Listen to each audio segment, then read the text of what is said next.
God. Hey, everybody. I am, 6 weeks late on this episode? This is the last episode of I Swear to Drunk I'm Not God. Thank you for joining me. Today, I have a very, very, very special guest. Before I introduce him, though, I do want to apologize. I was supposed to drop this episode probably 3 weeks ago. But yeah, a lot of shit's been going on. Family shit, work shit. We're in the prep on we're in episode 1 now, but we were in prep on the 14th season of my show. Can't believe I'm in 14 seasons. That's insane. It's just been a lot of just personal shit going on. So this is the final episode, just a friendly reminder of this season, which is season 3. I'm going to do season 4 coming back for Halloween. Me and Sal are going to do a very special episode for you all. I'm super, super excited for that episode on Halloween. I'm going to drop that. So I'm going to introduce a guest. It is my friend from high school. So what is that? However many years ago, I will not say. And his name's Jeremy. He's never been here. Hey, Jeremy. Hello, Brittany, my dear friend, and interwebs. Hello. Jeremy's never been here. He's never been. I hope you come back. I love it here. It's great. I hope you enjoy this. I'll come whenever I'm invited. I know. I reached it. Me and Jeremy caught up, and I was like, oh my God, you should hop on my last episode. So I'm happy you had a chance to do this because, of course, I finished this last episode and last minute. And then text you and was like, hey, what are you doing? Love it. I'm here. I love it.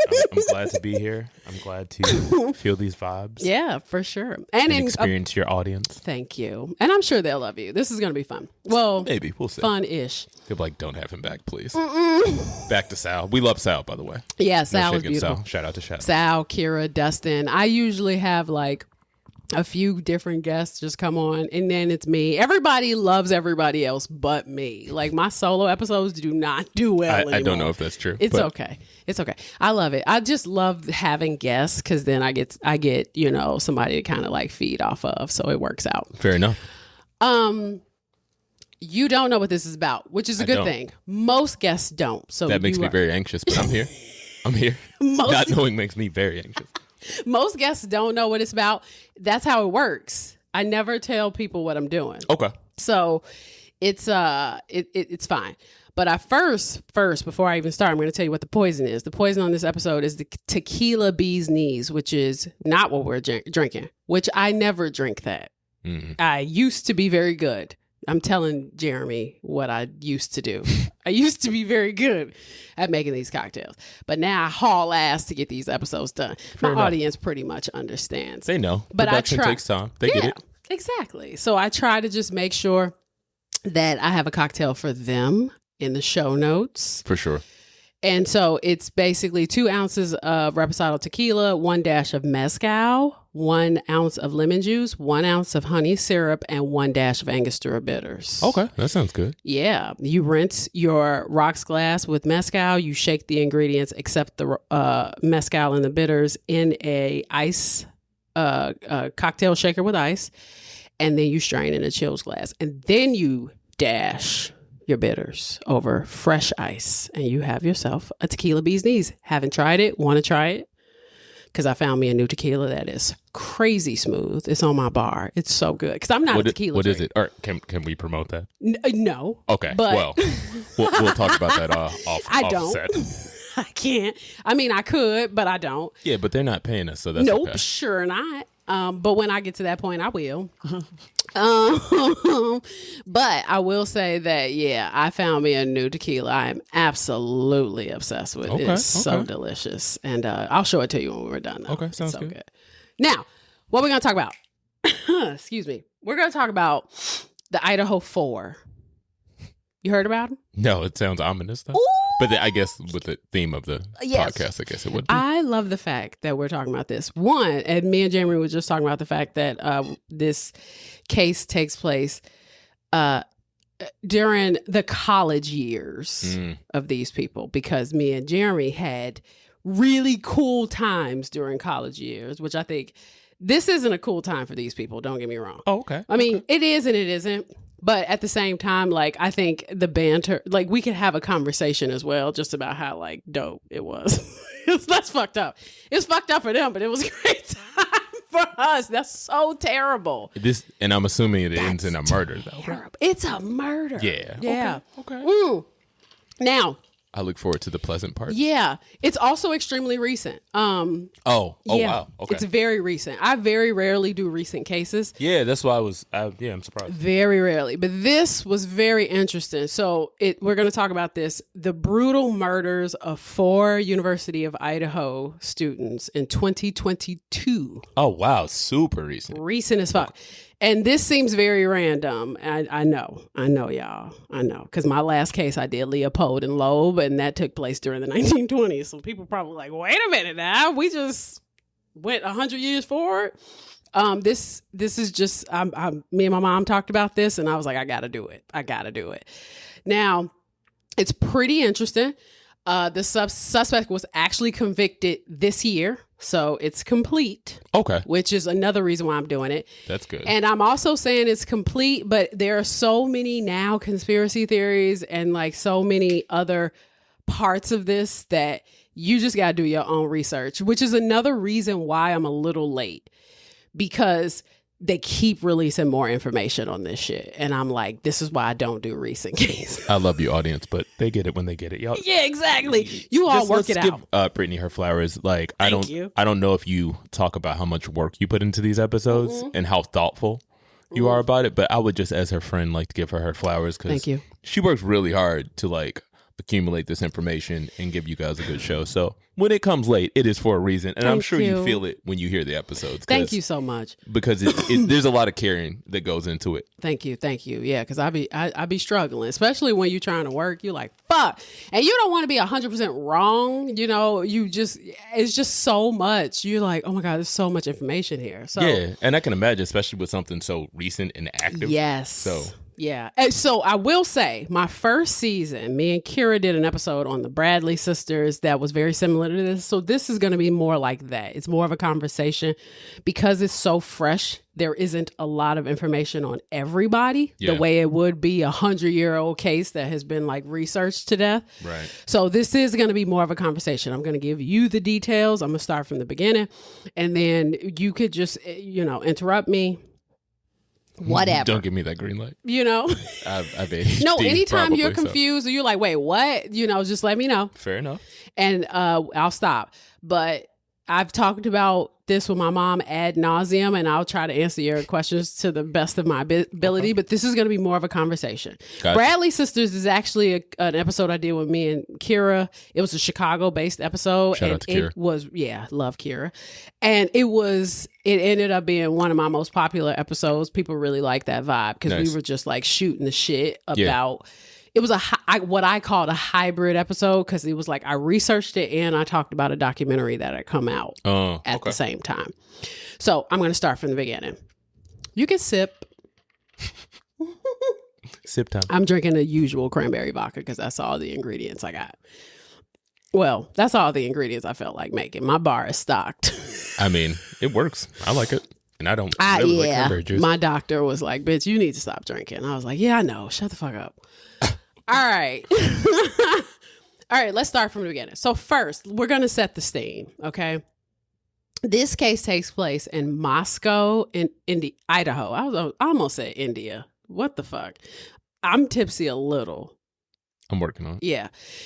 I'm calling it Moscow because that is what they prefer. I generally say Moscow, like Moscow Mule or Russia. Sure. They say Moscow, Idaho. So respectfully, I'm going to respect their regional dialect. I'll respect that respect because I've never heard of it to this point. Same. It's Idaho. Idaho, you the pimp.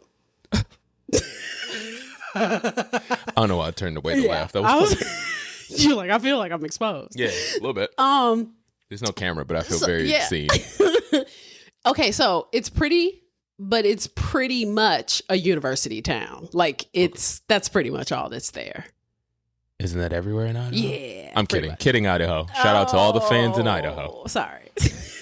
The University of Idaho came to be after Abraham Lincoln granted each state or future state public land to fund the establishment of land grant colleges. So the goal was to make higher education accessible to working class. And this was with a focus of like agriculture, engineering, and military science. So the University of Idaho had its first class in 1889, which is kind of like, we need to bring that back because clearly motherfuckers need an education in trade because the whole STEM thing ain't working. Well, AI is going to take all the jobs anyway. Different episode. Period. Now, the school is about 800 acres with about 880 undergrads currently. The school is known to pretty much accept anyone that applies, about 75%. That's pretty high. Yeah. I mean, that's a good thing. I think that's good. Good thing, hey, probably. I mean, whatever. And is ranked, quote, the best party school in the state, which I'm like, what else is in the state? Yeah, I don't know what that looks like in Idaho. Now, no disrespect to anybody who live in Idaho. Again, no disrespect, just from the energy that it is, not a major city known for large... Anything, yes. So there are 34 fraternities and sororities. Over 2,000 of the student body is affiliated out of the 8,800. So that's pretty large. And of course, with parties come drugs. So Moscow had a bit of a drug trafficking problem too. But who would have thunk it? Yeah, just like I guess that's what happens when you don't have much other. That's what I say. Like if you don't have shit else to do, either you're gonna get drunk or you're gonna get high. Fair enough. Or you're gonna get high and you're gonna get drunk. I guess small towns are where people really go crazy too. Yeah, because I remember from years ago, not to go too much on a tangent. Remember it banging in Little Rock? Who? It was a documentary on like HBO like many years ago, but like it just went in depth to the gang scene in like Little Rock, Arkansas. Right. And like before that, I was like, I wouldn't have thought that they had a huge gang population, but they do. Wow. Yeah. But that, they gang bang super heavy in Alaska too. That's what I'm saying. Like places like that, you wouldn't think about it. Facts. But it's like, I guess when you don't have anything to do and, And it's like, they're like fighting over turf and shit. Right. Yeah. Now, of course, with parties come drugs. And so Moscow had a drug problem. But just like most towns, they like to become willfully ignorant of such problems, especially when they claim to be God-fearing. So Moscow had more than 24 Christian congregations in the area.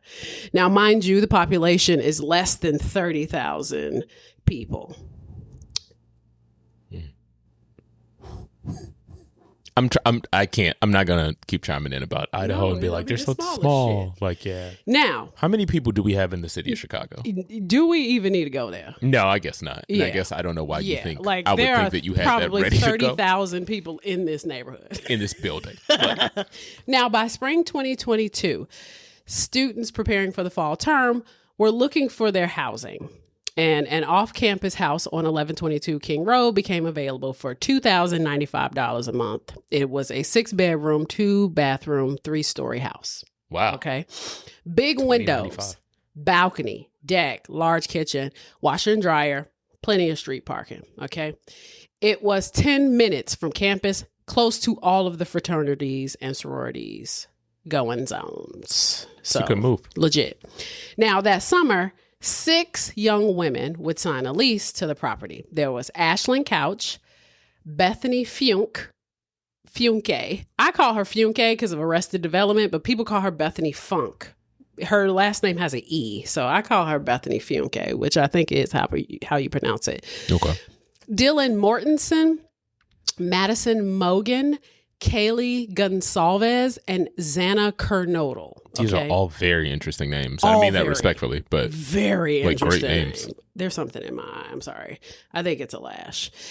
Now, Ashlyn, a senior, and Bethany, a sophomore, took the lower level bedrooms. But just after a couple of nights, Ashlyn moved out. She seemed to have decided, under the advice of her mom, to live somewhere else, possibly with her boyfriend. Now, Bethany, who was the youngest housemate, was 19 and kind of living down there because she was the lowest ranking in the sorority. That was pretty much it. On the second level was Dylan. She was a junior and 20. Now, Dylan was a daddy's girl and apparently dependable. Now, this is very, very, very important to note. I'm the Dylan being dependable part. Remember that. Noted. Mm-hmm. Dylan, always there when you need her. Notable. Okay. Some of her sorority sisters would call her naive. Remember that too. But I would also like to add that I looked up her father and he's Mormon. So remember that too. Okay. So we'll talk about Dylan later. Now, Xana was also on the second floor. Xana came from a rough background. Her mother and father struggled with drug addiction, and she and her sister Jasmine were taken care of by her aunt in Coeur d'Alene Mountains, which is an area around there. Whatever. Now, after her father got clean when Xana was 4, he was able to start his own construction company and get his kids back. So he got his shit together. By Xana's move-in, she's a junior now. And she's in love with this guy named Ethan Chapin, who, of course, did not live in the house, but was a student of the university. Now, on the third floor was Kaylee Gonsalves and Madison Mogan, 2 girls who were joined at the fucking hip. They met in 6th grade, and it was only fitting that they would be on the same floor. Maddie's upbringing was a bit rough. Her dad was addicted to drugs and struggled financially, and her mom divorced him and married another man who was like working class. But when she met Kaylee, she started to experience life and was a bit more like Maddie's sister at this point. She was going on fucking like family trips and shit. They took her to Belize. They were taking her everywhere, right? Wow. Maddie was basically another daughter to Kaylee's family. Then they went to high school together. And then they went to the University of Idaho together. Now, surprisingly, they decided to pledge different sororities, which shocked everybody because they were like, oh, wait a minute. One thing that y'all did not do together. This is strange. They both also had boyfriends. Maddie had Jake. Kaylee had Jack. I'm like, Jesus Christ, Jack. Twin flames for sure, which was on and off. Kaylee's relationship with Jack was on and off. Now, soon Kaylee would accept a job and move away from the King Road house and start a new life at a marketing firm. Okay. Now, the weekend of November 12th, 2022, Kaylee returned to Moscow to show off her new car. She got a Range Rover Evoque, used, but she was excited about that motherfucker. She was like, I'm coming back. You want to see my new whip? That's fair. It's a range. Fair. Okay. It's fair to be excited in college. It's good. Totally fair. Good move. She attended a formal with Dylan. Saturday, they all took a photo with Kaylee, posted at 8:57 on her Instagram account, which is the last photo they took together. That's so creepy because I know you do a lot of older stories, but like I always found it fascinating, like the newer stuff, like because we live in such a scene world with like Instagram and Facebook and lives. It's just so interesting how someone can post and then, someone loses their life. It's just weird to see someone's last photo, last memory, last thought, because everything's so public these days. It is. It's crazy. It's actually quite sad when you really when you think about it. No, it is. And, it's one of those things that this is it right here. This is the last photo. Oh, wow. So... yeah, that makes it like, I don't know why sadder, but real. It does. Like, you know what I mean? I guess it makes it real. It makes it visceral. Like, on the night of the 12th, Ethan and Xana had gone to a formal, then to Ethan's frat. And so Kaylee and Maddie went bar hopping. They stopped at a bar called the Corner Club. Now, just past 1, Kaylee and Maddie were seen wandering out of a bar and getting food from a taco truck. They were calling a car to get a ride home. Fine. Now, around 2 a.m., everyone was home. Kaylee was sleeping in Maddie's room, having run into her ex at the Corner Club. She decided to drunk dial him, okay? Duh, who doesn't do that? She drunk dialed him 6 times and then had her homegirl, Maddie, call him to make it right because apparently Kaylee had been seeing someone else and according to one of the interviews later, had a casual sexual relationship with somebody on campus, even though they had broken up. So needless to say, he wasn't picking up. She eventually gave up, and so did Maddie, and by 3 a.m., they went to bed. Now, Xana was still awake. She ordered Burger King from DoorDash and was scrolling through TikTok. At 4 a.m., her delivery showed up, and she was using TikTok till 4:12 a.m. All right. Xana, who's 5'3", she's 113 pounds, is the only person in the house who's awake. Or so it seems when all this happens. Okay, so she's on the second floor. Murphy, who's Kaylee's dog, is barking. And Dylan actually wakes up on the second floor too. She calls out, thinking Kaylee's playing with her dog. Nay. Xana screams out, "There's someone here." That's what Dylan thinks Xana is screaming out. Now, when Dylan looks into the hallway, it's pitch black. She can't see anything. Neither girl knows that someone, whoever this is, has come down the hill through the unlocked sliding door into the kitchen on the first level, up to the third level to murder Kaylee and Maddie in their sleep. Kaylee tries to fight back, but is quickly overpowered, and she's stabbed over 20 times. Oh, wow. Murphy calms down eventually, and so Ethan comes out to investigate after hearing Xana and finds himself face to face with the killer. The killer is wearing all black mask pulled up to his nose. Ethan is tall, by the way. He's athletic, but the killer is determined and slices Ethan's throat at the jugular. So Xana is traumatized. Dylan opens the door, again, sees nothing. Xana is next. The killer says to her, "It's okay, I'm going to help you." Loud enough for Dylan to hear, by the way. So Dylan closes the door, locks the door, and gets back in the bed. I'm sorry, come again? We'll talk about it. You said gets back in the bed? Uh-huh. Wait, this is after... Didn't you just explain several murders? Back in the bed? Okay, I'm sorry. This is what I meant about don't get me like to interrupt. We'll talk about it. Because you got me now. Xana is stabbed over 50 times until she is dead. Got it. Yeah, you know where this is going. And just like that, in 8 minutes, maybe 10, the killer slips out the way he came in and back up the hill. Now, before... And he entered on the second floor? Did I hear that right? He entered on the second floor. So the first floor is kind of like this makeshift basement bedroom type situation, which is where Bethany and Ashlyn's bedrooms were. Okay, first floor, yeah. The second floor, where the sliding door kitchen area is technically where Dylan and Xana's bedrooms are. Right. And you said that was unlocked, but I guess... And that was unlocked. College house, right? College, they always town. left this sliding door unlocked. The third floor is where Kaylee and Maddie's bedrooms were. Now, mind you, Kaylee had just moved out, but Kaylee's room, even though her shit was still in there, she and her and Maddie were both texting, trying to get in touch with old boy all night. They fell asleep in the same bed together. And so when he walked in, he went upstairs. Mm-hmm. Everybody thinks that whoever this was intentionally, and considering the stab wounds, was either trying to kill Maddie or Kaylee. Now, I personally feel like you stab someone 20 times, passion. Yeah, that absolutely seems like a crime of passion. 20 times is not. 20 times is a lot. Like you were trying to kill Kaylee.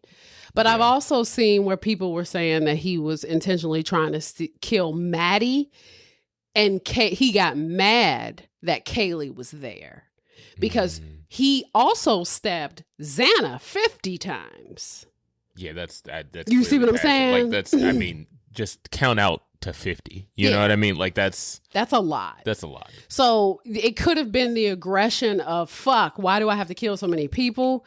Like we can't even, whoever this is, we can't really say like, oh, the number of times he stabbed somebody is actually indicative of like his passion towards them.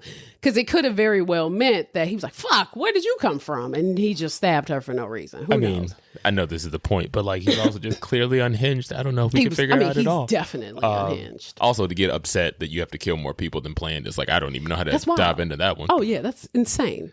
Okay, but here's the thing. Here's the thing. Now, before I get further into who this psycho is, let's break this down because it seems pretty straightforward, but there are some details that come out later that made what occurred in the house feel a little funky. Okay. Dylan.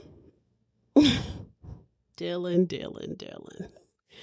See, she didn't really open her door and see nothing and then like close the door and then like go to sleep. It was a bit more complicated than that. So Dylan saw the killer. She went back into her room. She placed several phone calls and texts to her other roommate to see if they were awake. Only Bethany Funke, the roommate on the ground level, responded. So they spoke for about 24 seconds. And she told her she heard something. Then they spoke again for about 41 seconds when Dylan told Bethany she saw a man in a ski mask leaving the house. Then from 4:22 to 4:26, they text. Now hear this. Dylan says to Bethany, no one is answering. I'm really confused right now. Dylan then texts Kaylee, who's dead, by the way. Kaylee. Dylan texts Bethany, what's going on? Bethany texts Dylan, yeah, dude, what the fuck? Xana was wearing all black. Dylan texts Bethany, I'm freaking out. No, it's the ski mask almost. Typos everywhere, by the way. Bethany texts Dylan, shut the fuck up, actually. Dylan texts Bethany, like he something over his head and little and mouth. Bethany, I'm not kidding. Am so freaked out. Bethany to Dylan, so am.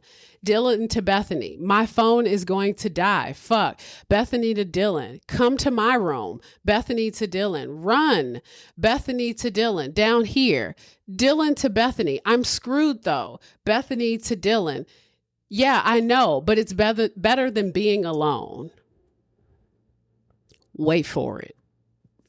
Then Dylan tried calling Ethan on Snapchat. Of course, he didn't fucking respond. He's dead. She tried calling Kaylee and Xana. Nothing. Then she exited her room and ran into Bethany's room. On her way, she noticed Xana lying on the floor of her bedroom with her head towards the wall and her feet toward the door. Dylan thought Xana was drunk.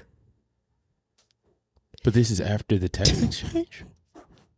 I'm glad you can't, but I really wish the audience could see the confusion on my face. Yet once she got to Bethany's door, she locked the door and continued to call the other roommates. From 5 a.m. to 6:30 a.m. Okay. If I didn't know you, I think you were lying now. Like, because now this seems like, and I don't know how to preface this. Like, No. You will wait. Okay. Dylan created, edited, and deleted images and videos. Activity stopped. Please ask me what time the activity stopped. I would like to know what time the activity stopped. 8:05 a.m. When you say created video, what do you mean though? And I'm not trying to laugh. I don't mean it like that. But like, I'm just genuinely confused at this point. Like, I really am. Like this. Then she opened Instagram for a few minutes. At 10 a.m. Wait. Instagram and Snapchat. Wait. And when did all of this start? At 10:30, she texts Maddie, are you up? Of course she's not up. Wait a minute. She continued on social media. Notice, I haven't mentioned once the police. Okay, that's what I was going to bring up when I interjected. Because, like, I was like, that's what I want to preface. Like, I understand there's a complicated relationship with the police and, like... with the coloreds. And these are khakis. And so that's why I was like, do I want to even bring up police? Yeah, you do. Yeah, I do. I understand it's complicated. We can talk about other political things later. But at this point, yes, I've said this to people before. This is a situation you should probably call the police. Unless you know Batman, so. I need the police now. Like, you know what I mean? Like, unless, nigga, you got a whole bat signal on the top of the roof of 1122 or like you have a John Wick, King Road, Mr. and Mrs. Smith type. We have weapons in the house, but like I can't understand how like there are text exchange between like if there's someone in the house, any intruder to any level. I don't even mean murder. I mean they're just stealing things. I don't understand There was no call to the police. B, why are you going to someone else's room? Were there cars outside? Like, is there any way to get outside and just leave the property and get away from? Let me. All right, turn then down. Then at 11:40, hey, she texts her father to schedule time for a chat, and received two texts from Jenna asking if they needed to be picked up. At 11:50, I just don't get it. At 11:50 a.m., Dylan called Emily and Hunter. They came over once. Hunter discovered the mutilated body of Xana as well, and Dylan and Bethany. Hunter told them to call the police. This was at 11:50 a.m. This happened because your original question was, when did all this happen? I'm going to tell you right now, Xana stopped using TikTok at 4:12. Who needs friends like? Okay, I have to be respectful here because there's people that. Do you? I do, because people lost their lives, so I want to be respectful here. To the dead. No, I don't mean like you. I'm not respectful to the living. Yeah, because I can't. It's almost hard to process what you just said to me. Yeah. Like if I heard a noise right now as we're recording this, I might call the police. Sure. Without even asking you anything, and we're in your house. Like, yeah. I can't understand how all that. Like, I just can't even understand. Yeah. Okay. So here we go. Oh, and this part's definitely going to infuriate. So according to the Moscow police incident report, because I read them, quote, the officer responded to a report of an unconscious person at 1122 King Road. Dispatch advised a female was passed out from intoxication and not waking up. Dispatch advised there was a male seen in the room with a female last night. A short time later, dispatch advised the female was not conscious and not breathing. Officers said it appeared to be a homicide. One female advised their roommate was on the second floor and needed help. Officer passed a male in the living room, later identified as Hunter. Officer advised the female and the male in the bedroom had blood on them and appeared to be beyond help. Hunter saw the female in the bedroom or on the bedroom floor covered in blood and did not know if there was anyone else present in the room. On the third floor, on the southeast bedroom, there were two clothed females laying on the bed on their backs who appeared deceased. One female on the left side of the bed in relation to the bedroom had an extreme amount of lacerations to her face and upper body, which made her unrecognizable. The other female had multiple lacerations on her upper body and some blood on her face. On the far side of the bed, the female on the right was beyond help. The female's leg was off the edge of the bed and it had lividity, end quote. Now hear me out. They never went upstairs to see Kaylee and Maddie. Mm-hmm. Fine. Okay. Dylan shared a floor with Xana. Dylan, Xana, second floor. Right. Okay. So that means that when Xana and Ethan were being murdered, and Xana said, because Xana was awake. Right. Because she got DoorDash. Right. Her and her boyfriend got her boyfriend was asleep. She got Burger King. So she was the only one awake. Dylan heard someone's here, which is what the dog barking, someone's here. Dylan heard someone's here. Originally, Dylan thought that Kaylee said that, but the police determined it had to be Xana because Kaylee would have been dead. Kaylee was killed first, so it couldn't have been Kaylee because she was on third floor, and he went up to the third floor and killed Kaylee and Maddie first, right? Had to be Xana. Fine. So Xana gets killed.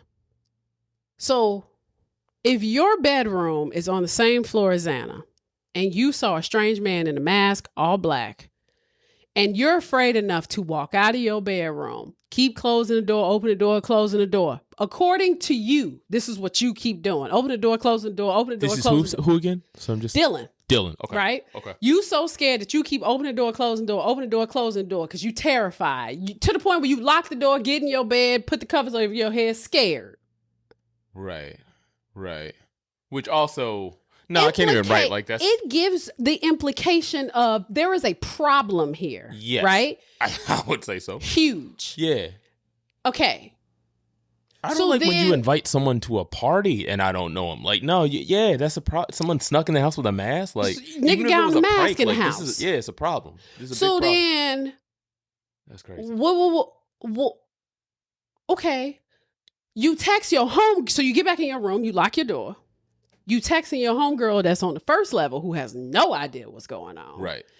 That of everything that you see, she like, yo, if you scared, come down here with me. Woo, woo, woo. I don't know what's going on. I mean, first red flag, I'll be honest with you. Like, because even then, like, there's someone in the house. Like, I don't understand the first call wasn't police. If you're not in a situation where you have weapons or like, we need to defend ourselves. But like, I don't understand.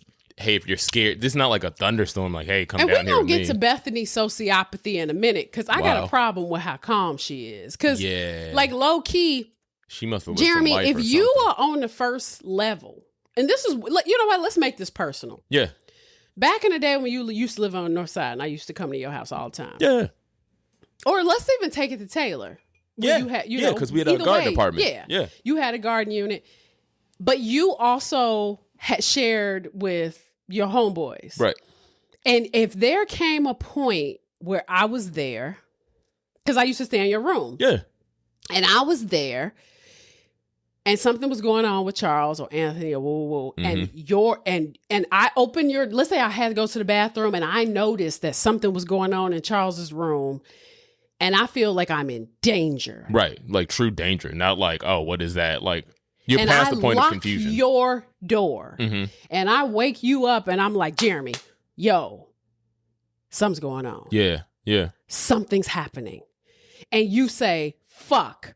And maybe you text Anthony just to preemptively warn him. Sure, that makes sense. Tell him, yo, do you know what's popping off? Do you know if Charles got company? Because Britt just said she went to the bathroom and some weird whatever. You know what I mean? Even if you don't assume it's bad, but just like check the situation. Like what's going on? Maybe I'm misconstruing what's happening. Immediately get the people involved. Sure. Fine. Sure.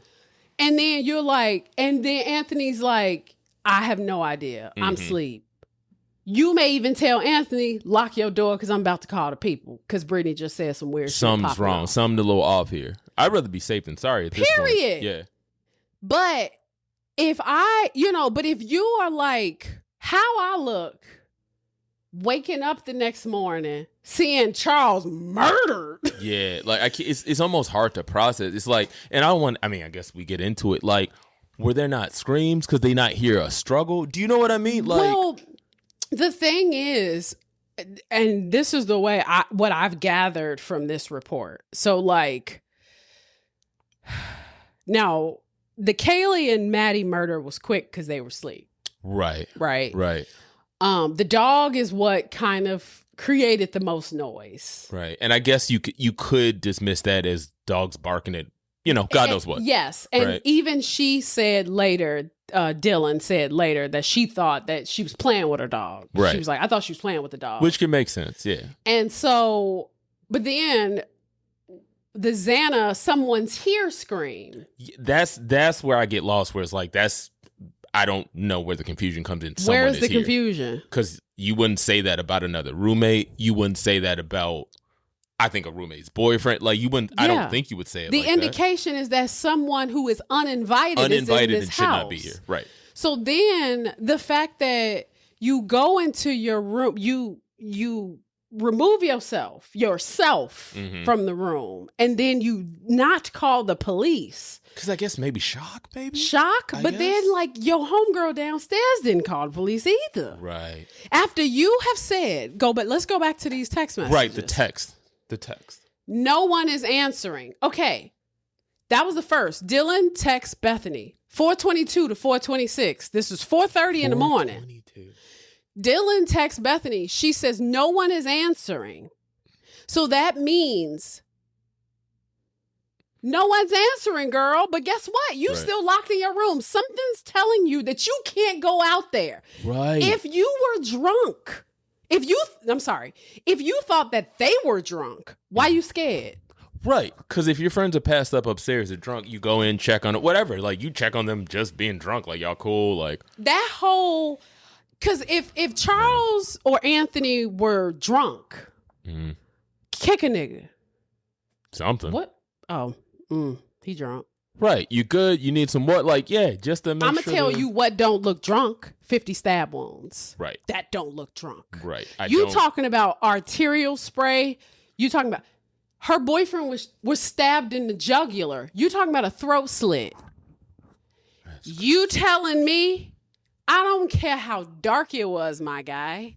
She was up eating Burger King. Wasn't no lights on. She was sitting there eating in the dark. Right. And also, like, it's a world to me. Like, you come in, you flip on the light. Just again, like, I'm used to having drunk friends. You check on them. Did you throw up on yourself? Like, you just check on your friends that are, like, out there. We ain't friends. We can't be friends. Yeah, because that's crazy. She goes, I'm really confused right now. Okay. And then she texts Kaylee upstairs, dead. Well, she ain't gonna respond.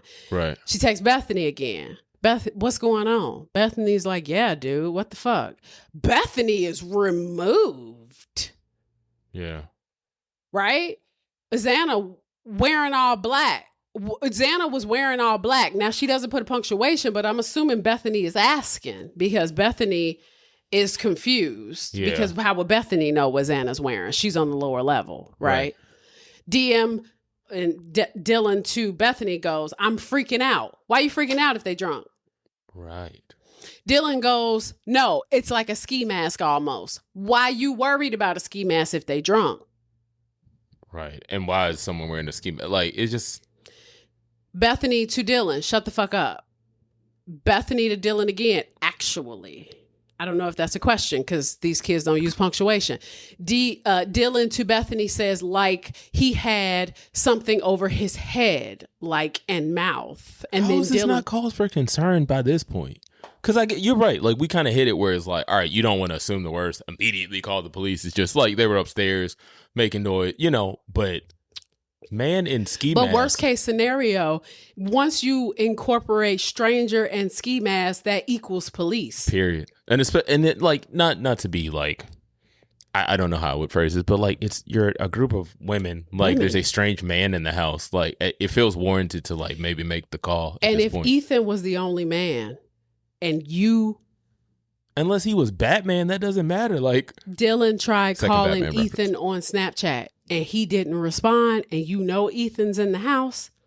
Yeah. I would say the police is next. Still didn't call the police. Also, was there any, I guess I'm thinking about it like being removed from the situation, but it's like, did anyone grab a weapon or barricade them? Like, it just feels like there was not a sense of urgency in a frankly, emergency situation. The only person who grabbed a weapon was at 11:50 a.m. when Hunter got there. Hunter's a boy. That's Emily's boyfriend, as far as I know. Dylan called Emily and Hunter. They're a couple.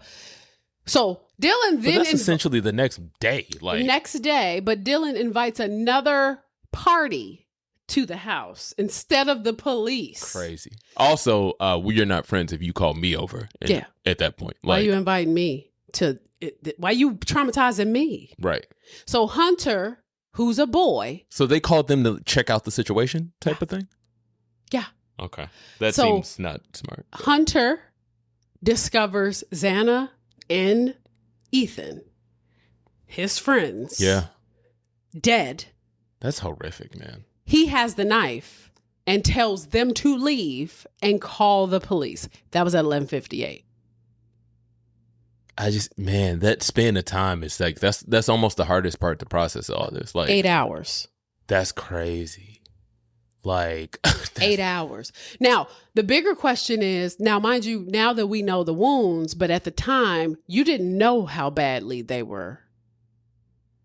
had been attacked. Right. How do you know they couldn't have survived some of those? Right.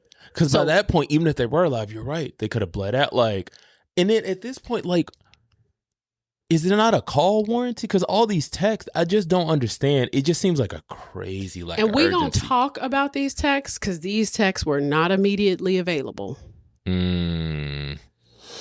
Now, also crazy that they are available. They became available much later.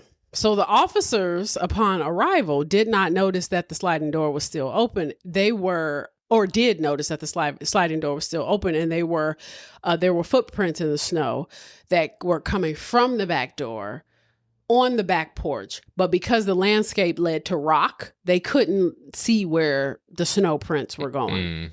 So investigators conducted multiple walkthroughs with the forensic team, the coroner, and the prosecutor. So the second floor had a living room. There was a sectional, a couch. There was a black backpack near the stairs. So there was Xana's room. She was found dead on the floor. She had on gray sweatshirt and a thong underwear. And then she had defensive wounds. They said she said that she was fighting. Xana was really fighting. Okay. There was significant blood on the floor and on the nightstand.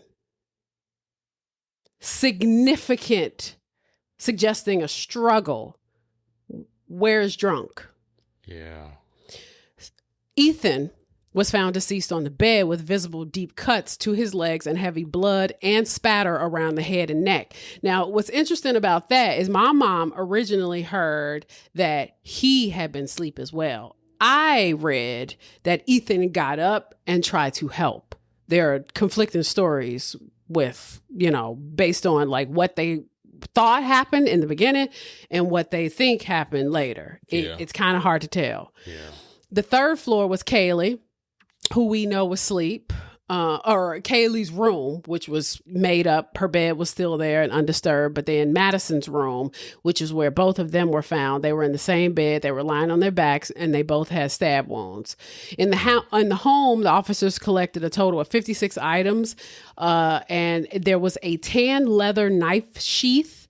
It was found next to Maddie with a significant piece of evidence, because obviously you left the knife sheath. Yeah.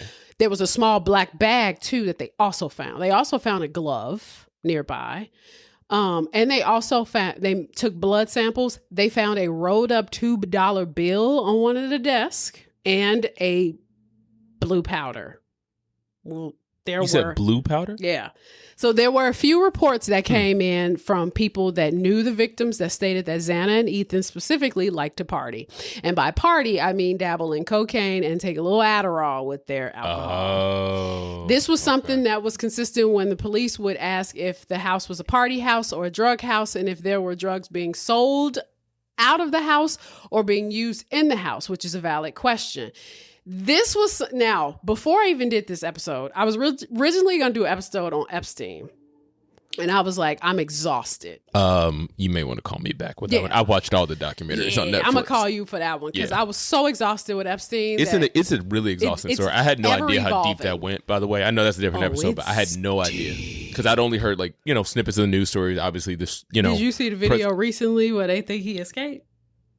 No. We'll talk about that later. Wow. So yeah, because Giselle, that's a whole we'll talk about that very later. Interesting, but back to it. Yeah.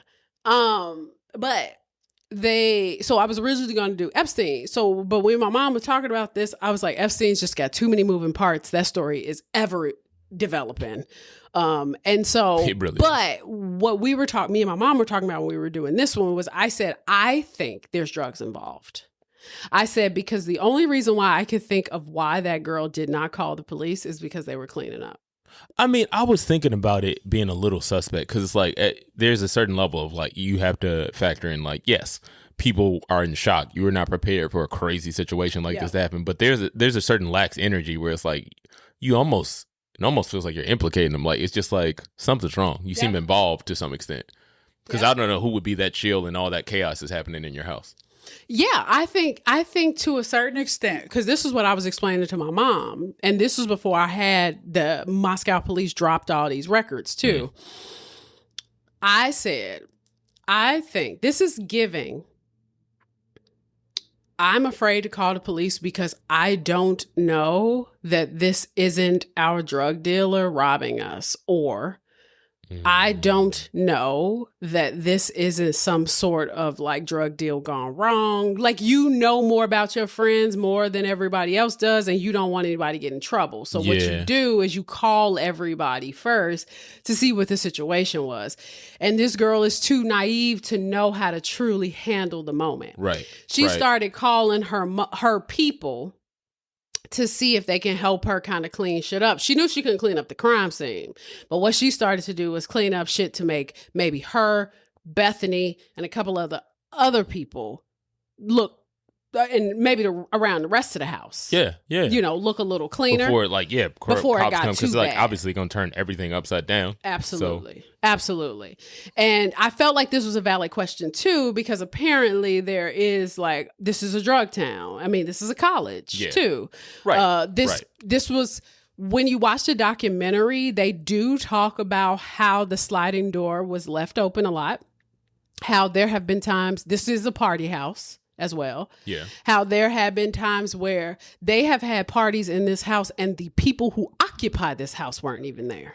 Oh, yeah. So there is the possibility that people have gained access to this house that were not supposed to be in this house. Yeah. You see what I'm saying? And so I think that is, that's the problem with Dylan, is that it makes her look suspect because she's trying to keep herself clean, but it's making her look like she has something to do with a murder. Right. When what she was probably really trying to do is make herself not look like she does drugs, because she's trying to protect herself and her future. Yeah, because that's not selfish. When someone's getting murdered, you worried about you like, oh fuck, I got all this cocaine. Yeah. I got all this cocaine. I got all this Xanax. Whatever. And, to be totally honest, it's like, whether we want to believe it or not, college kids do drugs. That's just what it is. I mean, it's a fact. It happens, especially when you said this is like the biggest party college in that state. So it's like, it's not shocking they were doing drugs. But again, if you have roommates, associates, friends that you think are in true danger, maybe you got to... Yeah, you have to I don't know. Shit up. Or even if you sell it, you may not get high on your own supply. You may be selling that shit here and there. There are people who steal their parents' shit and sell it on campus. Definitely. I mean, especially you talking about Adderall and all that. That could have easily been prescription, and then you just Absolutely. get them off on the side. And they may have had a plan where they're like, okay, if anything happens, you need to do X, Y, and Z. Right. And so the fact that they found this blue powder and this rolled up $2 bill, this was, if I'm not mistaken, in Xana's room. She wasn't going to go in Xana's room. Right. So this was a valid question to me. There was one mention of Kaylee and Madison possibly dabbling in cocaine, but mostly Xana and Ethan were mentioned in the reports that I read. During the neighborhood canvassing and the questioning of friends and acquaintances, there was also mention of a guy acting creepy at the corner club towards Kaylee and being kicked out that night. But what's creepy, did they say? That's the thing. They mentioned it a few times, but no one seemed to have any details of that situation. Mm-hmm. Now, 2 days later, the police would get a chance to check the corner club surveillance, but there's still no mention of this creepy guy. Mm-hmm. So I think that's interesting too. According to the report, Kaylee and Maddie arrived at 10:20 p.m. in an Uber Prius, which was with an unidentified female.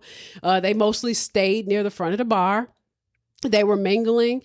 They were using the restroom. At 12:22 a.m., Kaylee paid for 9 well vodka drinks and 2 juice add-ons. So I'm assuming that Kaylee paid for Madison's drinks because Kaylee was employed at that point and off campus. So she probably paid for both their drinks.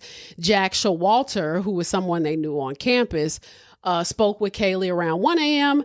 He joined by Madison at 1:14. The interaction appeared completely friendly and familiar. Mm-hmm. And then at 1:31 a.m., a male identified as Jack paid for 5 bottled drinks and 2 kamikazes. At 1:37 a.m., all 3 exited together, and they were seen walking west in the parking lot. So Jack, who is Kaylee's ex, is seen across the bar with other men. He's the one that she just recently broke up with. Right. Had a brief cordial interaction with Kaylee.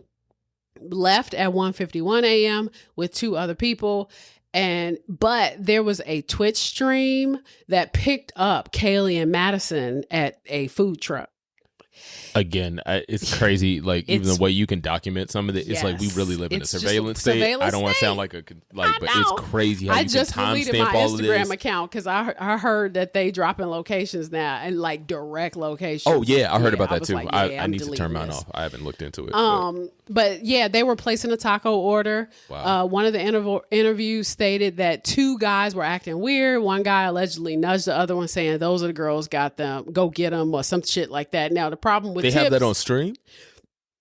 Excuse me, that was an interview. Oh, okay. But the problem is with that is that unfortunately, like tips be lying. Yeah, so people sometimes like to inject themselves into the investigation and they don't be telling the truth. Right. So on November 15th, 2022, which is like 3 days later, they interviewed Dylan. So I'll start from when she heard Kaylee say there's someone here. Then she claims that she possibly heard Kaylee run upstairs. Now, mind you, police think that Xana said someone is here because Kaylee would have been dead by the time Dylan heard anything. Mm-hmm. But later she says she heard crying and a male voice saying, "It's okay, I'm going to help you," which was probably Xana. Okay, because I remember I wanted to ask, you said, "It's okay, I'm going to help you," because I was going to ask about that. Yeah. But you're saying she heard that? That's what she heard. And crying. Yeah. The tone was not comforting. I mean, I could imagine. Duh, because he's murdering someone. Yeah. So she said she saw the suspect. She described him as a white male, 5'10 plus, athletic build. He was wearing black with a mask covering his lower face. Mm-hmm. The suspect looked at her, left the kitchen sliding door open, and she locked the door and hid. She locked her bedroom door. Like he looked at That's what she said. The thing with Dylan. Wait, and that was at the beginning, though. The thing with Dylan. I'm sorry, throw in jail. I'm sorry. I tried long enough. Throw in jail. Something's wrong. Dylan's story keeps changing. So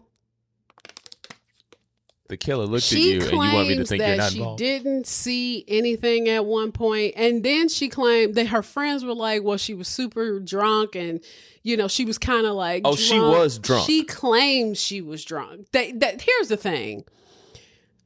I don't know how drunk I don't feel like Dylan was drunk because you're talking about a person who drinks. And I get that college students get really drunk. Yeah. But she did a lot of texting for somebody who was drunk. Right. And stayed awake. Right. Because if you're that drunk, at some point you pass out. Not continue to 8 hours. Like, how drunk are you? Like, at some point you pass out. You stayed up a whole it's 5 shift. in the morning, 6 in the morning. Like, a really drunk person don't stay up a work shift. Right.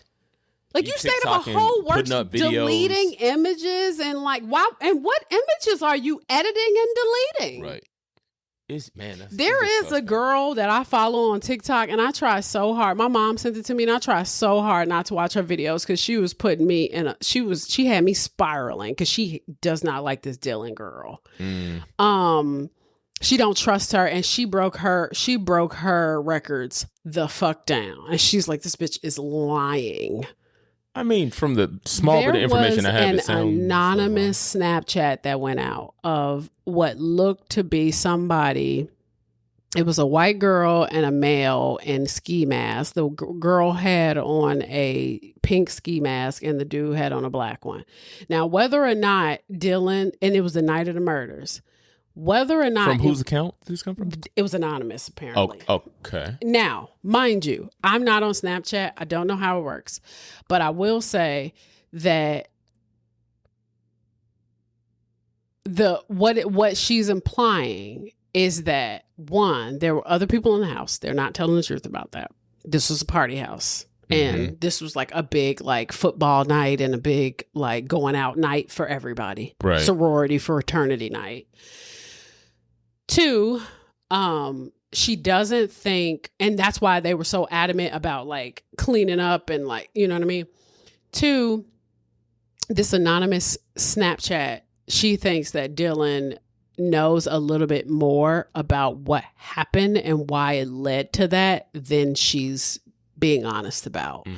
And it also speaks to, which I'm eventually going to get to, but I'll say it right now, why Dylan's text messages were sealed until March of this year. Because my mom, when she originally told me about this case, it was when they unsealed the records, and that was March. I had never heard about it. And so when she told me about it, and then, you know, we started talking about it, I was like, whoa, this is really weird. And she started telling me about the text messages. Then I went back and I found a couple of articles, and then I was like, what? And then like Dylan's text messages were sealed. I was like, why is anything sealed? Right. I was like, if everybody is just like, if these people are just in this house experiencing this event, why is anything sealed? Yeah, was it just hers that were sealed? Her text messages were sealed. But then recently I found out that Bethany, her shit is still sealed. So either they're they think that the narrative that they're running with is Dylan's, and Bethany's conflicts Dylan's. That's what they're thinking. Okay. So because I don't have all the details, I didn't make it a part of my episode. Yeah. But you could go, listener, you can go look for yourself, because it is messy. It's messy. And even when it comes to the killer as well, like, we'll get to that part, because there is an aspect of like when they actually do find this dude where I'm like, did you do what you're supposed to do to find this dude? And I just don't know. I will say this, it gives 90s horror film. Been thinking it the whole time. I didn't want to be disrespectful, but like it quite Scream. literally feels like a Scream movie. It gives Scream. Like it quite gives literally. Wes Craven. 100%. Like even like how lax she was, it just seems like almost like this tropey kind of like, Sociopathic. oh, like, are you okay? All right, whatever. I'll get on TikTok. Like what? Yeah, like why are you on social media? That's like it's crazy. like I'm not intentionally accusing anybody. Like I do understand that people were hurt, but I do also understand that sometimes people are mean. Yeah. And that like people are sick. And then you said he left like the sheath of the knife. He It's left a a lot. glove. Like It's a lot. I mean, not to say that the killer didn't do it, but I'm just like, you I meant more never that they know haven't when found people him are kind of being thing. like coerced or fucked with or enticed or bullied, or, you know what I mean? Like, you never know how people are being pushed into a certain direction. Sure. So, the implication, I'm implying a lot. But I'm just saying, like, social media is also just like looking into this with a fine-tooth comb, and they're like, this does not pass the smell test on its face. Yeah. That's the thing. Because obviously it's a tragedy, but there are a lot of like questionable bits of this. 100%. So Dylan said that Kaylee once thought that someone followed her, and she had seen a shadow outside when she was walking Murphy before, which comes up a few times in other people's statements. She mentioned that the sliding door was often unlocked. And then they interviewed this person, Jenna, who I don't know who she is, but this was also a person that Dylan had, or Bethany, or one of them had messaged.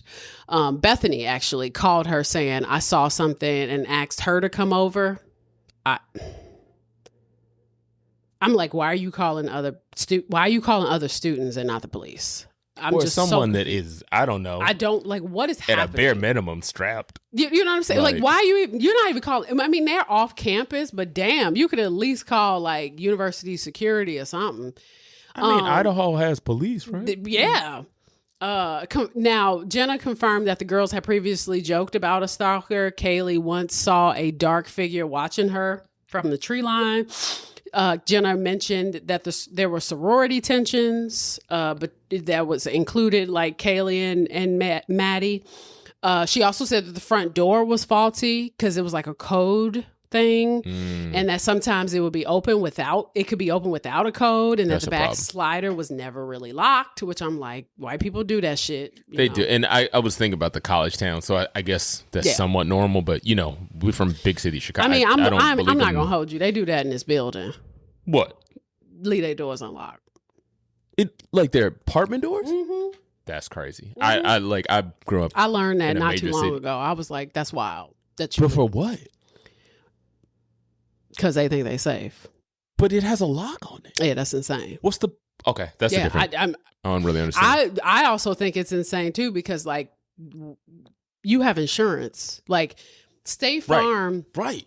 If you insured your the main anti-theft device that you have for your vehicle is your lock. If your car is unlocked, they wouldn't even cover it. Yeah. It's literally your fault now. That's ridiculous. If your car did not have a door lock, you wouldn't even get covered.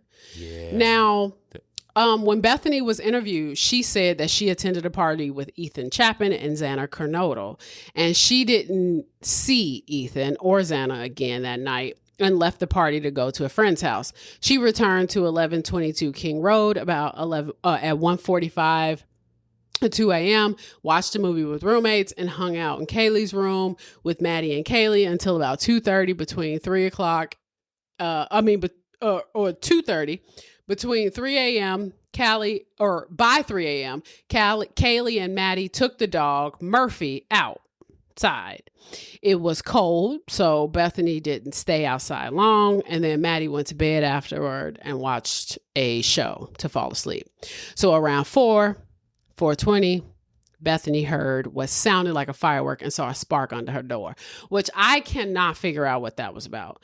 Bethany claims that before the murders, she heard what sounded like a pop, like a firework, and a spark under her door on the first level.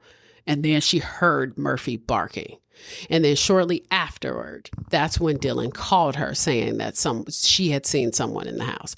And Bethany then invited Dylan to come sleep in her room. This is why I think, too, that Bethany's interpretation of what really happened is still sealed. Now, Bethany also mentioned that Kaylee said she saw a strange man watching her from above the house when she let Murphy out. This was something that came up in other interviews from residents of the Whites, which is another apartment building on another street nearby. They call the complex the Whites. So the interview with Jack, which was Kaylee's ex-boyfriend, was kind of sad. They broke up a few months prior. They had been dating 5 years. They spoke briefly when Kaylee was at the club. The conversation was described as short and normal. He left the corner club around 1 a.m. and was home by 1:30 and then went to bed. He woke up at 11:30 and then noticed that the law enforcement activity was happening at King Road, which he could see from his location. He noticed missing calls and the FaceTime calls from Kaylee and Maddie between 2:40 and 3 a.m. And then Kaylee also texted him saying, "Hey, you want to pick up your vape pen?" Which we all know. We've all done that before. It's like we find the most arbitrary item for somebody to come pick up. Right, because I'm sure you need that right now. He said Maddie wouldn't normally call him either. So Kaylee had also told him about a shadowy figure behind the house while she was taking Murphy out. He said people were frequently in and out of the house, and too many people had a code to the front door. I guess that makes it way harder too. Yes. He wasn't sure if the rear sliding door was locked regularly. And Jack ultimately got custody of their dog because they had that dog together. Oh, yeah.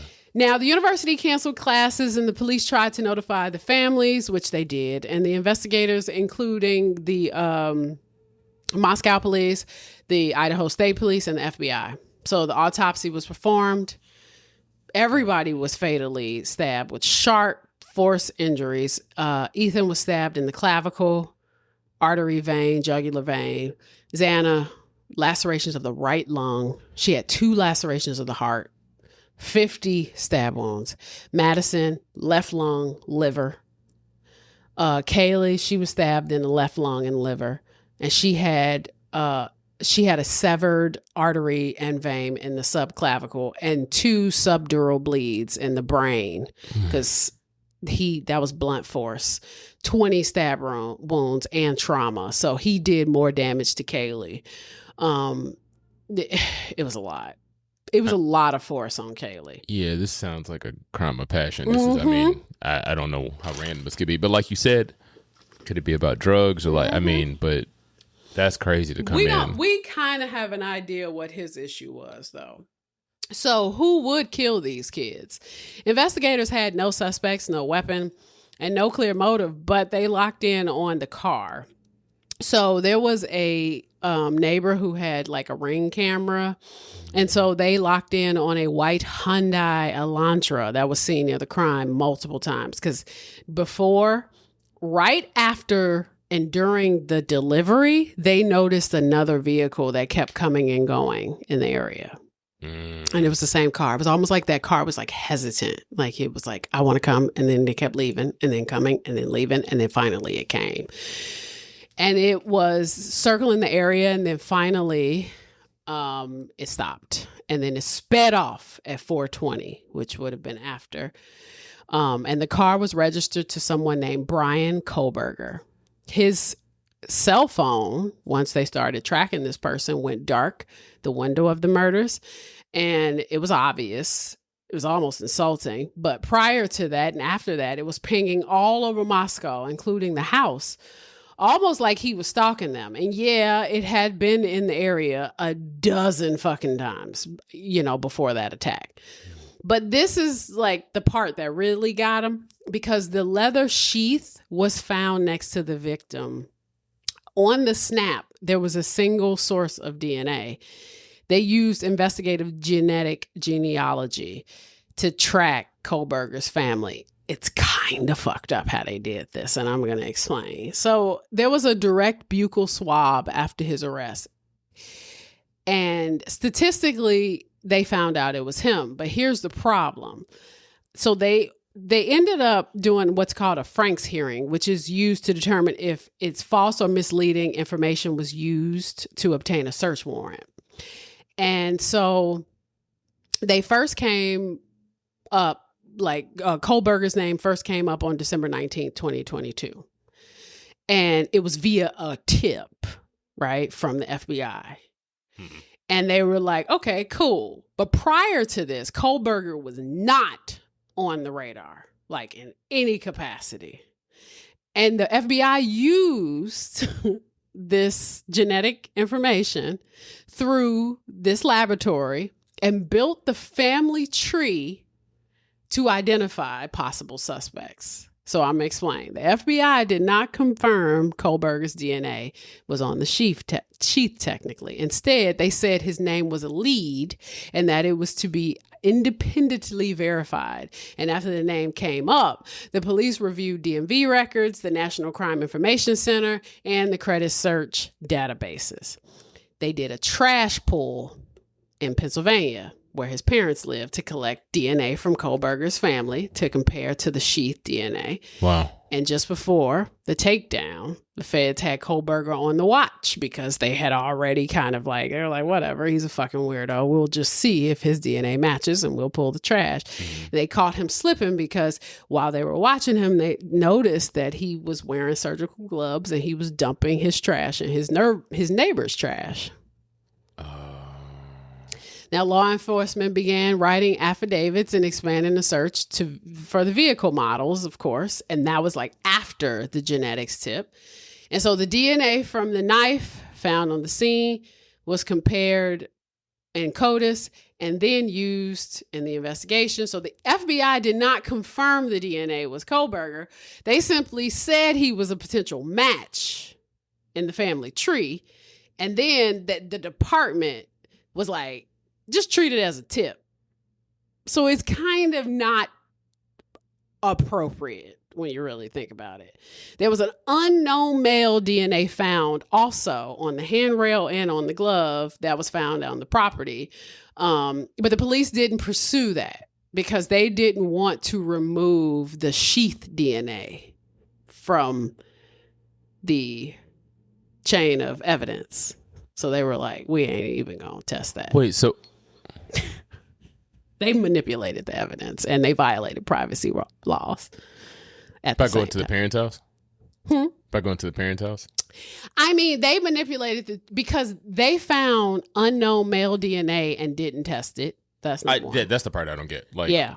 But you're saying if they tested that, then they basically had a suspect that they kind of knew was weird based on the car. Good enough? And they were like, let's just see if it's him. They had no direct link to him on the crime scene. Yeah. Other than the fact that he had a white Elantra. But they had a bunch of white Elantras in the area. But they were like, well, we got that. And we got the fact that, he's pinging all over the area. This is like circumstantial, sure. But it's kind of worth just seeing if his DNA will match. Right. So they followed him to Pennsylvania. Right. And they did a trash pull. From his parents' house. And then while they were there, they noticed that he was being weird. He was like using gloves and putting his trash in his neighbor's trash. That's suspicious. Yeah, it's pretty suspicious. And so they narrowed it down because this company too was like, I mean, we can narrow it down even further if you could like at least get some DNA from somebody. You can't get it from him. You get it from somebody. And they were able to match it to his dad. So that's how they got the trash pull and they were able to match it to his dad. So you're saying they pulled his dad's DNA and then connected him to it through it. Yeah. And I guess there's only a certain probability, right? Still? Yeah. But then they ignored the other fingerprints and didn't test those at all? Mm-hmm. That's the part I don't get. Yeah, that's why. That's the part that's a little funky. Because when they test those fingerprints and then cross-reference it? DNA. They didn't even. They didn't. Because they didn't want to run the risk of it not being him. But what if they found the real exactly killer? Got you. Okay. So then on December 30th, an FBI SWAT team and Pennsylvania State Police stormed in and they found him in the kitchen. Shirt and shorts and gloves on, bagging garbage in Ziploc bags like it was evidence. He's most likely the killer. I mean, if we're being... But here's the thing, because, in the search, they pulled a knife, a pistol, a black face mask. He had been cleaning his car and changing his plates. You can't get any weirder. I mean... This is a lot. Yeah, that's a lot. I mean, it's a lot. This is a lot. Now, Bryan Kohberger is a PhD student in criminology. Okay, thanks. Well, case closed. Yeah. He was born November 21st, 1994. He's from Albrightsville, Pennsylvania. He went to school just 10 miles from the crime scene. Washington State University. He just happened to be from Pennsylvania. Yikes. In Pullman, Washington. He got his master's at DeSales University in criminal justice and a bachelor's in psychology. He was deep in psychology of criminals. He was obsessed with understanding how and why people commit crimes, and he posted research surveys on Reddit asking criminals questions like, why do you choose your victim? How did you feel before, during, and after the crime? Yikes. Yeah. So former classmates and acquaintances said socially awkward. He was socially awkward. He was controlling. He was opinionated. He struggled with a heroin addiction as a teen, but he later claimed to have gotten clean. He had this issue with his sight where he saw TV snow all the time, which he called mind fizzle. It was a rare chronic neurological condition called visual snow syndrome. Didn't know that was a thing. That sucks. He was deeply insecure because he was a little bit pudgy back in the day. And after he kicked heroin, he put major focus into losing weight. He even got plastic surgery to remove excess skin. And he once said he felt like a bag of meat with no self-worth and described not feeling any emotion during interactions. Former classmates described him as awkward. He was shunned by girls, and he often was overbearing in conversation. So after the weight loss, he was insufferable. Professors and peers at WSU said he was intelligent, but often tried too hard to impress. And while at WSU, he was a TA where his role was grading papers. He was leading discussions and assisting professors in undergraduate criminology courses as part of his PhD program. But he was sometimes defensive and condescending in class and harsh in his grading. And what they really noticed was that he didn't like women. Possibly an incel. I knew that, but yeah. quote, a lot of the females said that he was sexist and he was disrespectful. Another grad student told ABC News that he was sometimes rude and condescending and could fly into a rage over minor grading disputes. He did it. I mean, is there any connection to like those particular girls? Like, did he have a motive? Well, and did he ever, like, was he their TA specifically? So that's the thing, because, he's 28. Yeah. Well, how old is he now? 94. So he's 30 now, almost. But my mom says she heard, because there's a story where they're still trying to figure out, because we don't know. He never talks.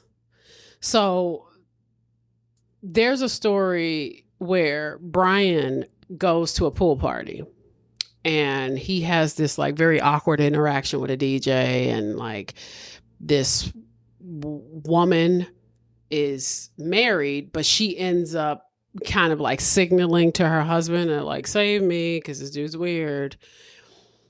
And she jumps in the pool with this woman and this other woman, and Bryan doesn't notice the cue and still tries to like go after her. They think possibly that either Maddie or Kaylee may have been at that party. They think that may be the link, but we still don't know. Right. And I guess he could also just not have like a true motive, because even like you saying he's in criminology, talking to people honestly, that were killers, it's just like they could have been random. Like, yeah, he could have ran into her at Walmart. Yeah. Like it could have been a random interaction that just like he didn't like, because that's kind of how these dudes work, right? Yeah. So 11 days before the murder, the department pulled him aside after several women said his behavior made them uneasy. And by December 19th, 2022, just 2 days before he was arrested, he lost his TA position. Amid some ongoing complaints, because they were getting sick of his shit. They were like, this nigga is doing way too much. Sounds like it. They were legit done with him, which I get, because he kind of is a douche. He looks like a douche.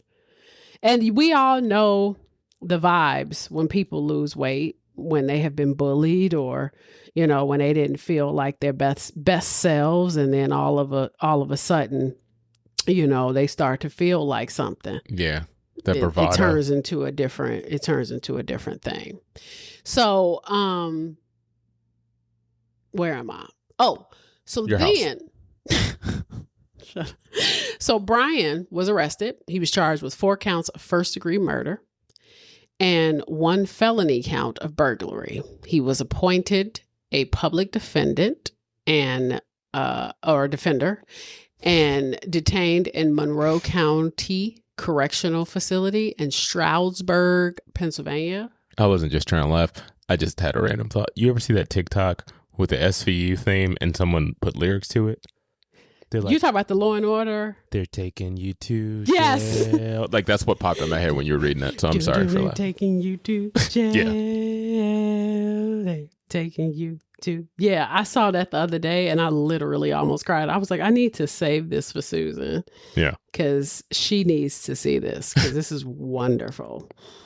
Sorry, that was the theme playing in my head when we were talking about taking this guy away. No, for real. He was held without bond. Kohberger was swiftly extradited to Idaho. He was formally charged. He stood silent, not saying a thing. There were a lot of motions, venue changes. They tried to push the DNA suppression thing, the genealogy thing.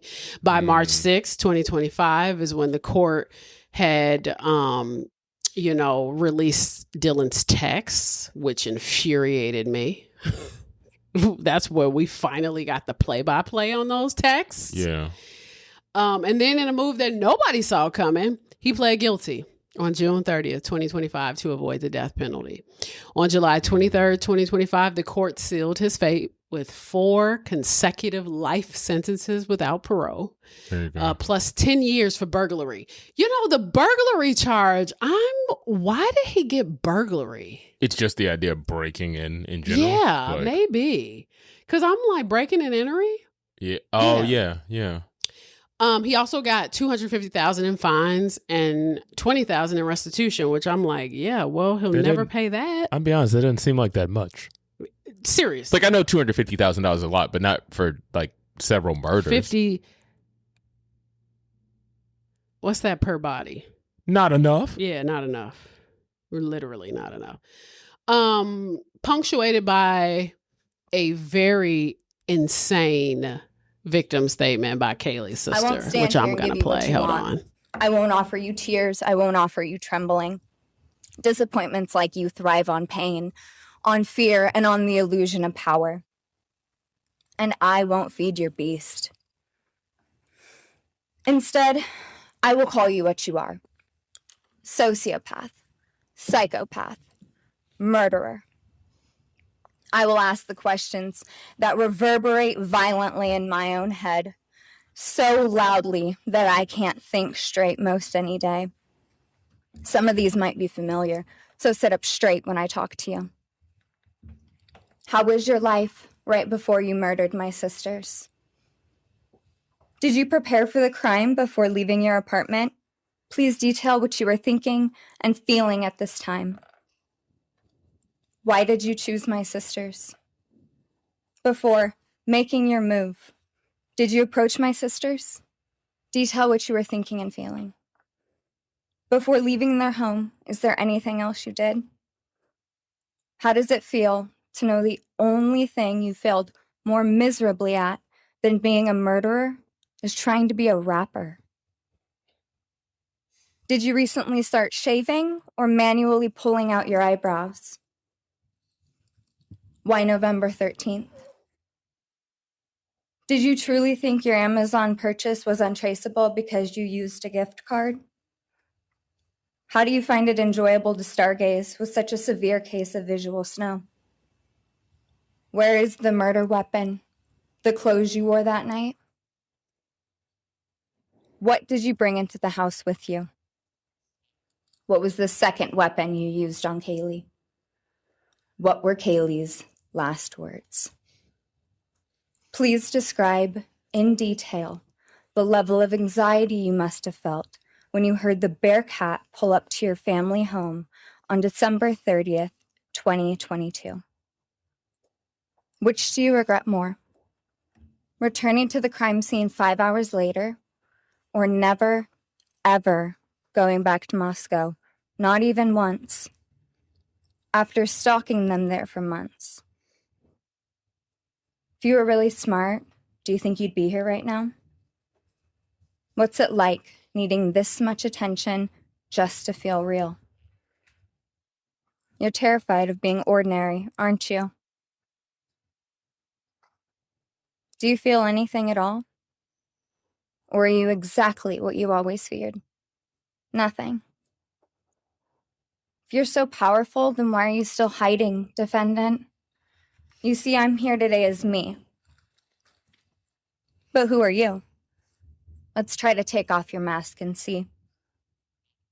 You didn't create devastation. You revealed it in yourself. And that darkness you carry, that emptiness, you'll sit with it long after this is over. That is your sentence. And it was written on the wall long before you ever pled guilty. You didn't win. You just exposed yourself as the coward you are. You're a delusional, pathetic, hypochondriac loser who thought you were so much smarter than everybody else. Constantly scolding, turning your nose up to grammar mistakes, nitpicking and criticizing others.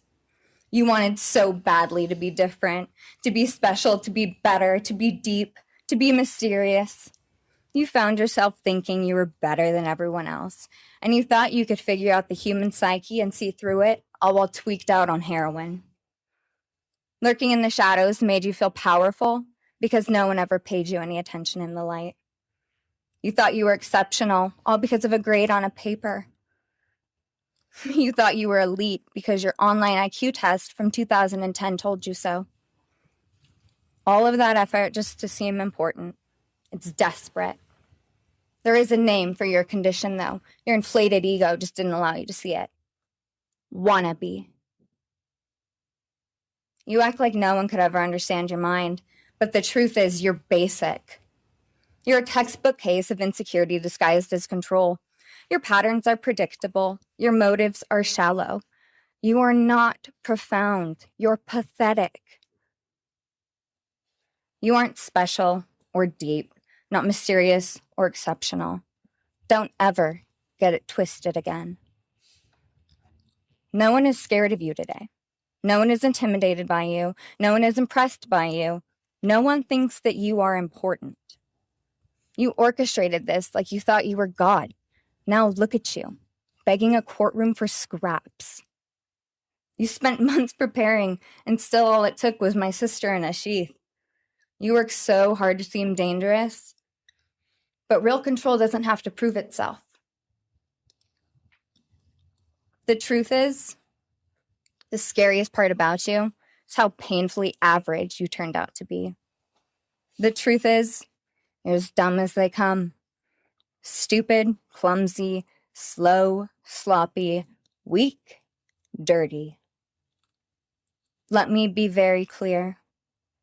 Don't ever try to convince yourself you mattered just because someone finally said your name out loud. I see through you. You want the truth? Here's the one you'll hate the most. If you hadn't attacked them in their sleep, in the middle of the night, like a pedophile, Kaylee would have kicked your Thank you. Thank you.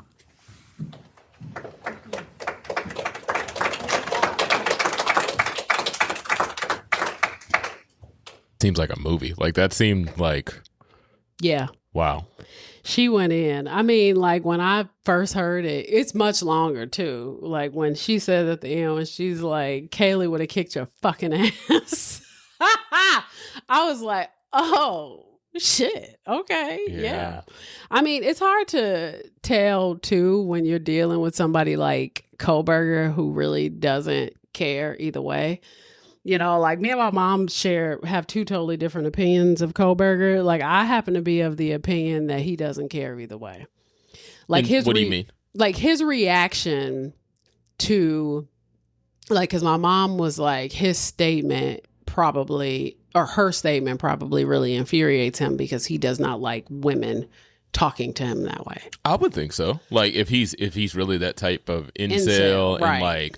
And like he feels worthless. He lost all that weight. Now he thinks, I could see that getting in his head. Oh, like for sure. You still don't matter. You know what I mean? Because in his head, I would assume he thinks he's done something to make himself, I won't say infamous, but yeah. But I also feel like a person like him would also see it as like he got a response. Mm. You know, it's kind of hard to tell. Right, because this whole show is for him.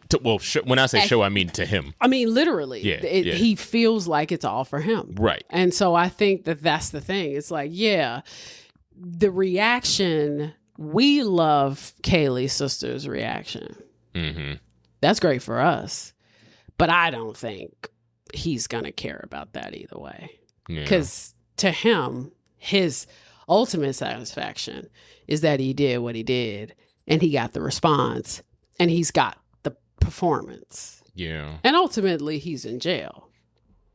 I mean, because, you know, even when you watch the documentary on this, and incel culture, he has his fans, the women even, of people who send him gifts in jail and things like, which I am fascinated by. Fascinated is not the word I would use. That is so weird. Do these people believe in his innocence? Not even that. No, they just like what he did. Throw them in jail people too. Who are obsessed with serial killers and who find them sexy, like people who marry them and things like that. Those types of women and even the men, like other incels, make sense because they think like he does. But women who that find I get, that not that I agree with it, weird. but I get if you have a similar mindset, then they're all crazy and often don't like women. Yeah. But like in what world, like, are you a fan and you are I don't understand. And well, I don't you just like, way, I'm cool with, you murdering all these girls and this dude in this house. Like, that's weird. People are crazy. People are really, really crazy. So, I mean, not this the story, fun, artsy crazy. I mean, crazy. This is him. This story is like forever developing. He looks like that one actor from Oz. I don't know his name. He looks like a Tim Burton character, to be totally honest. He does. He looks like claymation. Yeah.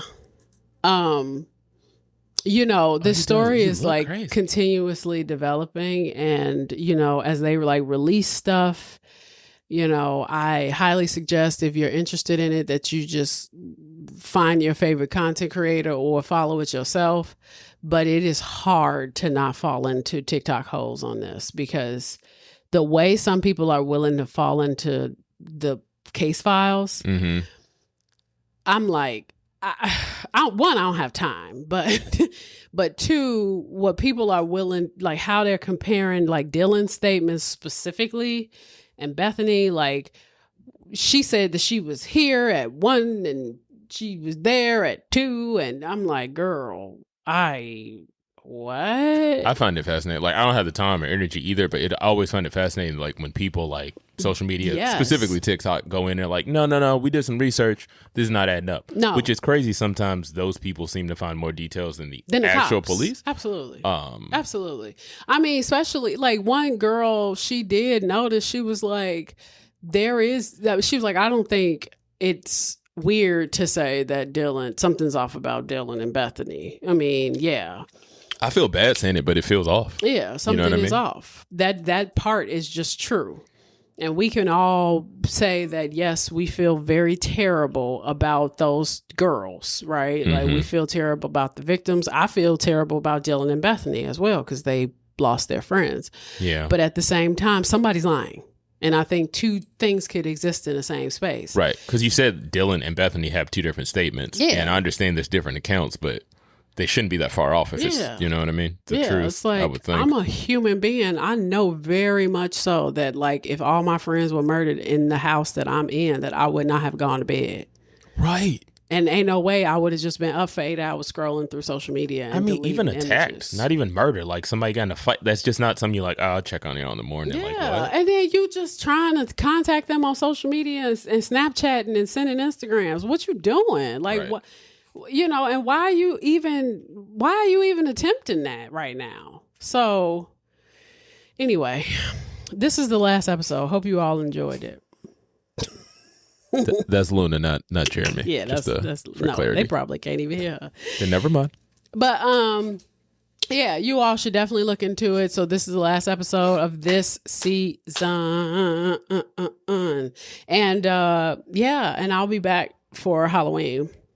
Are you gonna come? If it's what you told me about, which I won't reveal on the podcast. Yeah. No, probably not. But you should. But as an audience, be prepared, because what Brittany has planned is wild, and it will be crazy. I think very crazy, very entertaining. Yeah. I think it'll be fun. Yeah, it should be cool. Yeah, I'm excited. Sal, he actually reminded me, which I was like, oh shit, he really want to do it. Okay. Yeah. Yeah, I'm gonna pray for y'all. What? Yeah. But yeah, and plus too, I'm excited because I still got a lot of my old research from when I was living in Hyde Park. Yeah, so I still got like a lot of those clippings. I also went to go get my library card so I can get access to microfiche. I'm sorry, what? I went to go get my library card so I can get access to microfiche. It was the microfiche. I know what a library is. Oh yeah, when you want the digital archives to like newspapers and shit, and they only have like the actual microfiche. Yeah. I didn't know that's what it was called. Yeah. Okay. Yeah. So, that's dope.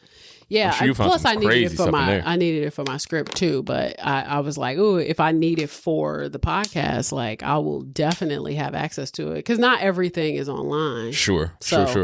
I was like, this may actually come in handy if I need anything. Oh, I bet it will for everything. But I pulled so much shit and I saved so much stuff that like I think I'll be able to compile maybe an hour and a half worth of stuff. So I've been trying to keep my episodes down to an hour and a half. I don't want to go too crazy. Okay. So, but yeah, thanks Jeremy for coming by. Thank you for having me. Shout out to the podcast and Brittany. It's been an amazing experience. I'm I'm a little traumatized from talking about all this, but it was fun. Now you know what it feels like. It's not as bad as you thought. I didn't think it was bad. I also want to get weapons for my home after this conversation. Well, yeah, you probably should. I mean, it makes sense. Yeah. Honestly. Or just, keep it simple. Lock your fucking doors. If you don't learn anything. Why not both? Or both. All right. All right, y'all. See you in October. Spooky. Bye.